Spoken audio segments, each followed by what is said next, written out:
प्रिय भक्तजनों, आज हम आपको न्याय के देवता भगवान शनिदेव जी का एक बहुत ही चमत्कारिक मंत्र सुनाने वाले हैं, जिसके जाप या श्रवण मात्र से आपकी समस्त बीमारियां दूर हो जाएंगी। और अगर किसी कारण से आपका कोई कार्य अटका हुआ है तो वह भी बिना किसी उलझन के सुलझ जाएगा। भक्तजनों, शनिदेव जी का नाम सुनते ही सभी को लगता है कि शनिदेव सिर्फ दंड देते हैं, लेकिन भगवान शनिदेव को प्रसन्न भी किया जा सकता है और शनिदेव हर मुसीबत से आपको बचा लेते हैं। शनिदेव को कर्म फल दाता भी कहा जाता है। कहते हैं कि व्यक्ति के अच्छे बुरे कर्मों के अनुसार ही उन्हें फल देते हैं। ऐसा माना जाता है कि प्रतिदिन सच्ची श्रद्धा और भक्ति से शनिदेव की पूजा करने वाले भक्तों की सभी मनोकामनाएं पूर्ण होती हैं। शनिदेव की कृपा पाने के लिए यदि उनके मंत्रों का जाप किया जाए तो जीवन के सभी दुख दूर हो जाते हैं और घर में सुख समृद्धि आती है। शनिदेव के इस महामंत्र के जाप से साढ़े साथी का दोष भी दूर होता है। साढ़े साथी से ग्रसित व्यक्ति को इस शनि महामंत्र का 23,000 बार जाप करने से लाभ प्राप्त होता है। इस वीडियो में हमने भगवान शनिदेव जी के मंत्र का पूरा 108 बार जाप किया है। आप चाहे तो इस मंत्र का नियमित सुबह अपने मोबाइल में चलाकर पूरा 108 बार श्रवण कर सकते हैं। साथ ही इस वीडियो को दूसरों को भी शेयर करें ताकि उनको भी इसका लाभ मिल सके। और कमेंट बॉक्स में जय जय शनिदेव लिखना बिल्कुल भी ना भूले। भक्तजनों, भगवान शनिदेव जी का मंत्र इस प्रकार है। नीलांजन समाभासम रविपुत्रम यमाग्रजम छायामार्तंड संभुतम तम नमामि शनैश्चरम। नीलांजन समाभासम रविपुत्रम यमाग्रजम छायामार्तंड संभुतम तम नमामि शनैश्चरम। नीलांजन समाभासम रविपुत्रम यमाग्रजम छायामार्तंड संभुतम तम नमामि शनैश्चरम। नीलांजन समाभासम रविपुत्रम यमाग्रजम छायामार्तंड संभुतम तम नमामि शनैश्चरम। नीलांजन समाभासम रविपुत्रम यमाग्रजम छायामार्तंड संभुतम तम नमामि शनैश्चरम। नीलांजन समाभासम रविपुत्रम यमाग्रजम छायामार्तंड संभुतम तम नमामि शनैश्चरम। नीलांजन समाभासम रविपुत्रम यमाग्रजम छायामार्तंड संभुतम तम नमामि शनैश्चरम। नीलांजन समाभासम रविपुत्रम यमाग्रजम छायामार्तंड संभुतम तम नमामि शनैश्चरम। नीलांजन समाभासम रविपुत्रम यमाग्रजम छायामार्तंड संभुतम तम नमामि शनैश्चरम। नीलांजन समाभासम रविपुत्रम यमाग्रजम छायामार्तंड संभुतम तम नमामि शनैश्चरम। नीलांजन समाभासम रविपुत्रम यमाग्रजम छायामार्तंड संभुतम तम नमामि शनैश्चरम। नीलांजन समाभासम रविपुत्रम यमाग्रजम छायामार्तंड संभुतम तम नमामि शनैश्चरम। नीलांजन समाभासम रविपुत्रम यमाग्रजम छायामार्तंड संभुतम तम नमामि शनैश्चरम। नीलांजन समाभासम रविपुत्रम यमाग्रजम छायामार्तंड संभुतम तम नमामि शनैश्चरम। नीलांजन समाभासम रविपुत्रम यमाग्रजम छायामार्तंड संभुतम तम नमामि शनैश्चरम। नीलांजन समाभासम रविपुत्रम यमाग्रजम छायामार्तंड संभुतम तम नमामि शनैश्चरम। नीलांजन समाभासम रविपुत्रम यमाग्रजम छायामार्तंड संभुतम तम नमामि शनैश्चरम। नीलांजन समाभासम रविपुत्रम यमाग्रजम छायामार्तंड संभुतम तम नमामि शनैश्चरम।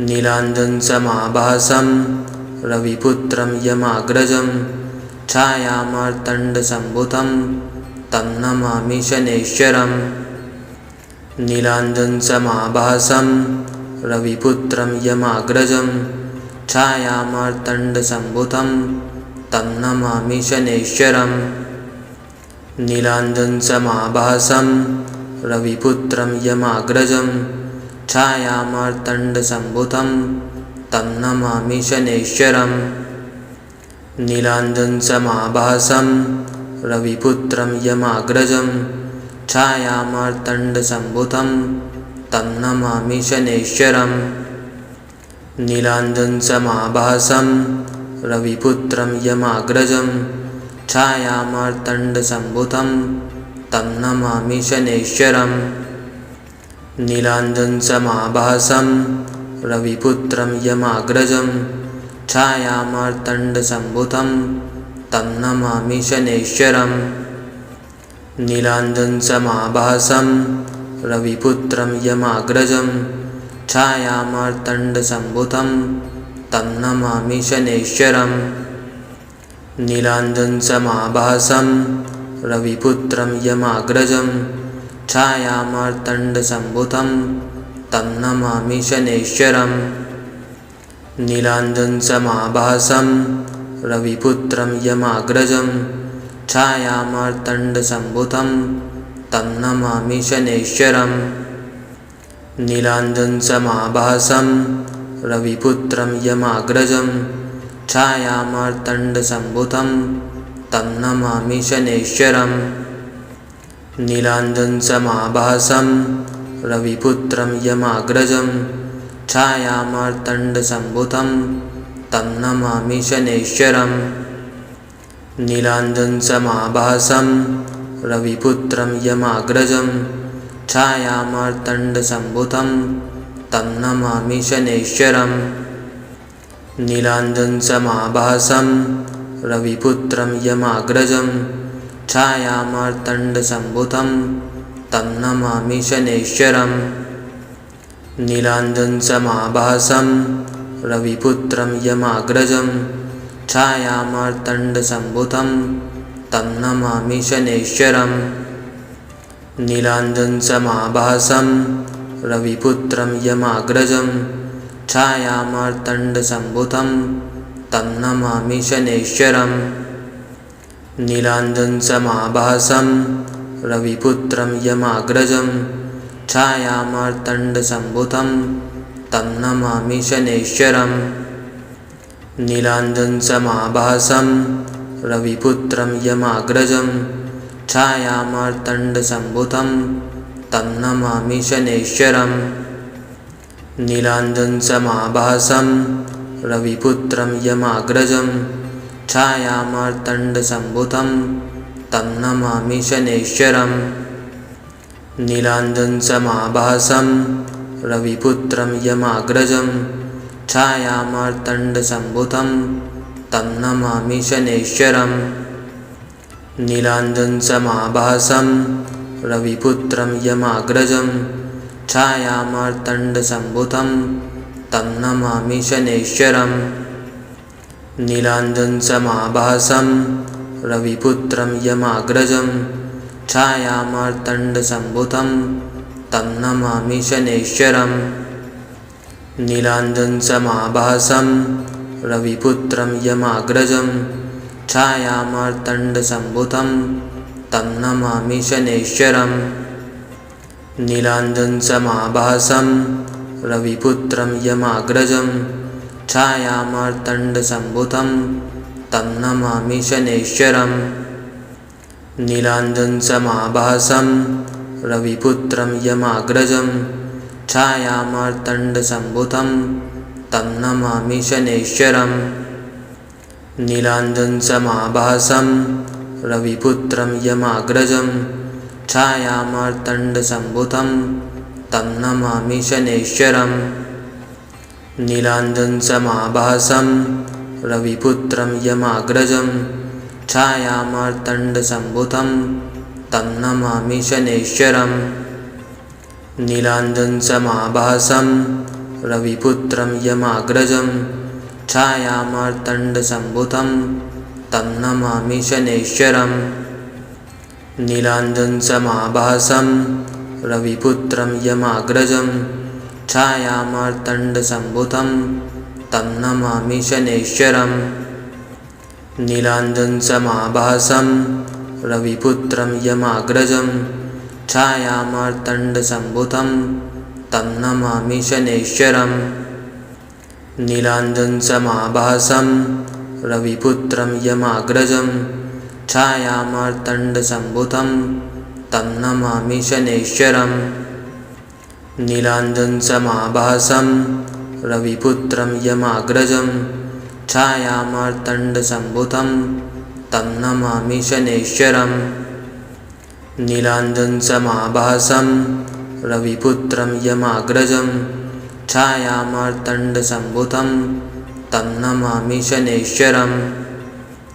नीलाञ्जनसमाभासं रविपुत्रं यमाग्रजं छायामार्तण्डसम्भुतं तं नमामि शनैश्चरम् नीलाञ्जनसमाभासं रविपुत्रं यमाग्रजं छायामार्तण्डसम्भुतं तं नमामि शनैश्चरम् नीलाञ्जनसमाभासं रविपुत्रं यमाग्रजं छायामार्तण्डसम्भुतं तं नमामि शनैश्चरम् नीलाञ्जनसमाभासं रविपुत्रं यमाग्रजं छायामार्तण्डसम्भुतं तं नमामि शनैश्चरम् नीलाञ्जनसमाभासं रविपुत्रं यमाग्रजं छायामार्तण्डसम्भुतं तं नमामि शनैश्चरम् नीलाञ्जनसमाभासं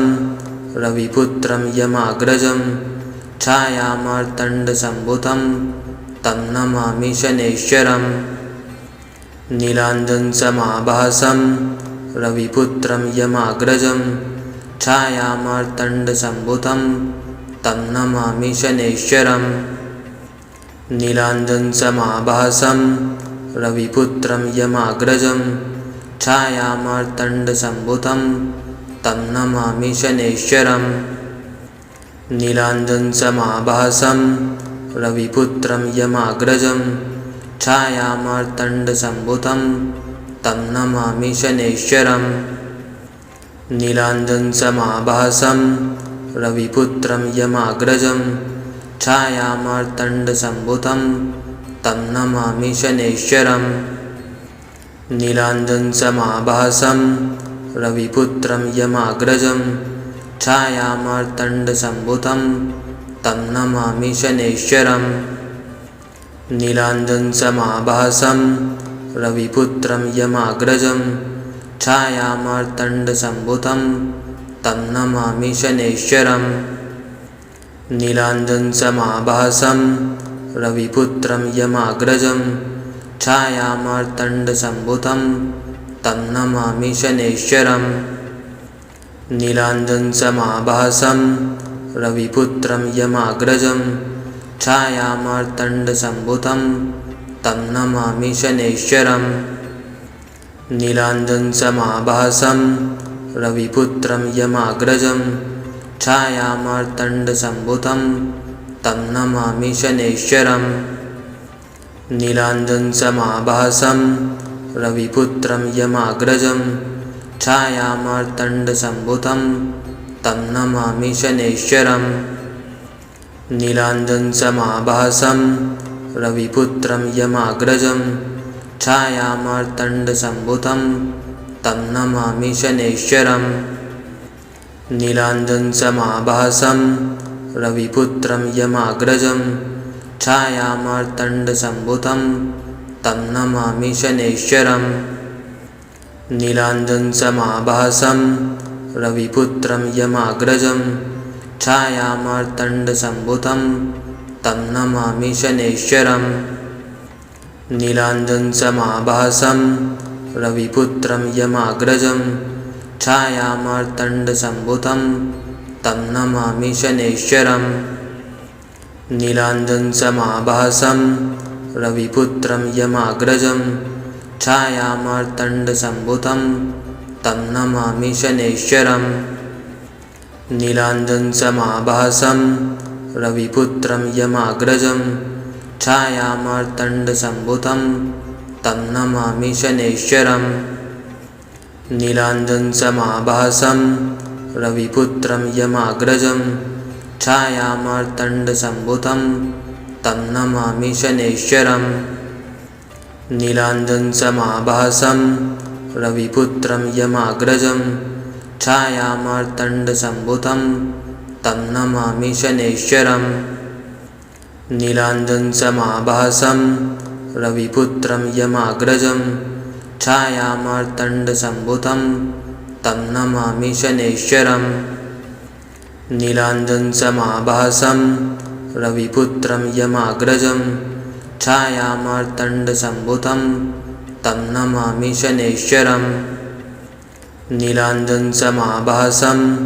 रविपुत्रं यमाग्रजं छायामार्तण्डसम्भुतं तं नमामि शनैश्चरम् नीलाञ्जनसमाभासं रविपुत्रं यमाग्रजं छायामार्तण्डसम्भुतं तं नमामि शनैश्चरम् नीलाञ्जनसमाभासं रविपुत्रं यमाग्रजं छायामार्तण्डसम्भुतं तं नमामि शनैश्चरम् नीलाञ्जनसमाभासं रविपुत्रं यमाग्रजं छायामार्तण्डसम्भुतं तं नमामि शनैश्चरम् नीलाञ्जनसमाभासं रविपुत्रं यमाग्रजं छायामार्तण्डसम्भुतं तं नमामि शनैश्चरम् नीलाञ्जनसमाभासं रविपुत्रं यमाग्रजं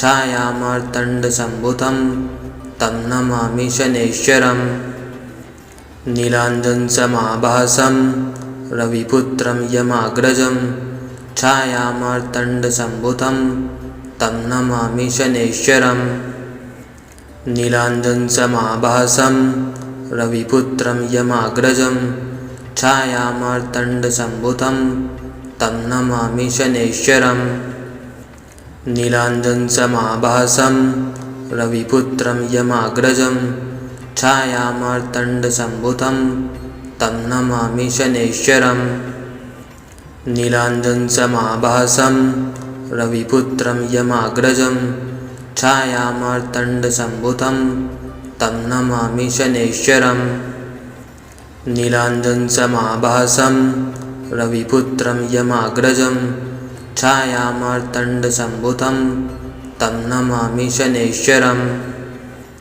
नीलाञ्जनसमाभासं रविपुत्रं यमाग्रजं छायामार्तण्डसम्भुतं तं नमामि शनैश्चरम् नीलाञ्जनसमाभासं रविपुत्रं यमाग्रजं छायामार्तण्डसम्भुतं तं नमामि शनैश्चरम् नीलाञ्जनसमाभासं रविपुत्रं यमाग्रजं छायामार्तण्डसम्भुतं तं नमामि शनैश्चरम् नीलाञ्जनसमाभासं रविपुत्रं यमाग्रजं छायामार्तण्डसम्भुतं तं नमामि शनैश्चरम् नीलाञ्जनसमाभासं रविपुत्रं यमाग्रजं छायामार्तण्डसम्भुतं तं नमामि शनैश्चरम् नीलाञ्जनसमाभासं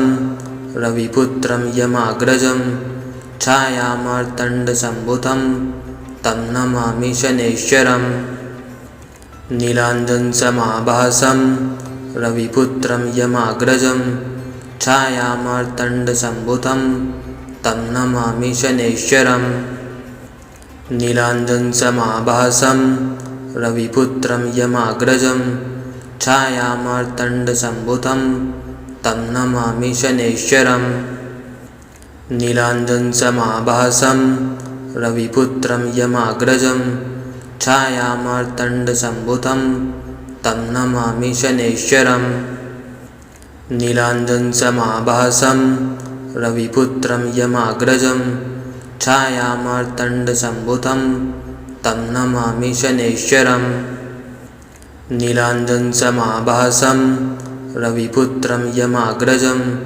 छायामार्तण्डसम्भुतं तं नमामि शनैश्चरम् नीलाञ्जनसमाभासं रविपुत्रं यमाग्रजं छायामार्तण्डसम्भुतं तं नमामि शनैश्चरम् नीलाञ्जनसमाभासं रविपुत्रं यमाग्रजं छायामार्तण्डसम्भुतं तं नमामि शनैश्चरम् नीलाञ्जनसमाभासं रविपुत्रं यमाग्रजं छायामार्तण्डसम्भुतं तं नमामि शनैश्चरम् नीलाञ्जनसमाभासं रविपुत्रं यमाग्रजं छायामार्तण्डसम्भुतं तं नमामि शनैश्चरम् नीलाञ्जनसमाभासं रविपुत्रं यमाग्रजं छायामार्तण्डसम्भुतं तं नमामि शनैश्चरम्